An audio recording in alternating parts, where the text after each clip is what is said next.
ৰাজবংশীক প্ৰতাৰণা সহ্য কৰা নহ'ব। Akrasu long live. গড়েশ্বৰত উৰিল ক'লা পতাকা।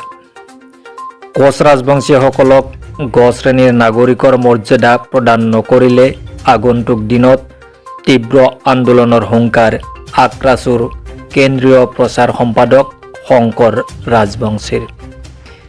ন' ST ন' ৰেষ্ট।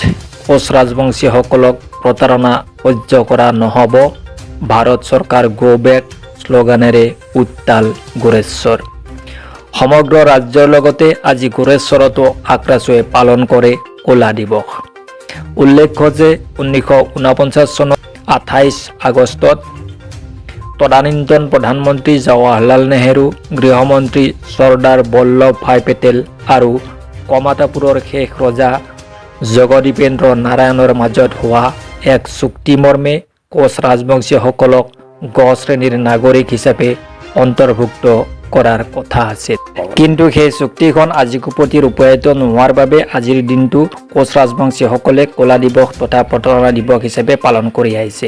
আক্ৰাছুৱে আজি বিভিন্ন স্থানত ক'লা পতাকা উত্তোলন কৰি ভাৰত চৰকাৰক সকিয়নি প্ৰদান কৰে। সংগঠনটোৰ কেন্দ্ৰীয় প্ৰচাৰ সম্পাদক শংকৰ ৰাজবংশীয়ে কয় যে চৰকাৰে অতি শীঘ্ৰে কোচ ৰাজবংশীসকলক গ শ্ৰেণীৰ অন্তৰ্ভুক্ত নকৰিলে অনাগত সময়ত বিভিন্ন আন্দোলনৰ কাৰ্যসূচীৰে ভাৰত অস্থিৰ কৰি তোলা হ'ব। গোৰেশ্বৰৰ পৰা বিজয় ৰাজবংশীৰ ৰিপৰ্ট, আপোচবিহীন সংবাদ।